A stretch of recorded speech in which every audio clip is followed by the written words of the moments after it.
7వ రాత్రి లోపల ద్వారకా పట్టణాన్ని సముద్రం ముంచెత్తేస్తుంది. సముద్ర గర్భంలోకి ద్వారక వెళ్ళిపోతుంది.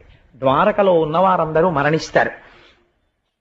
తదనంతరం కలియుగం ప్రవేశిస్తుంది. కలియుగం ప్రవేశించగానే మనుష్యుల యందు 2 లక్షణాలు బయలుదేరుతాయి. ఒకటి అపారమైనటువంటి కోర్కెలు, 2 విపరీతమైనటువంటి కోపం.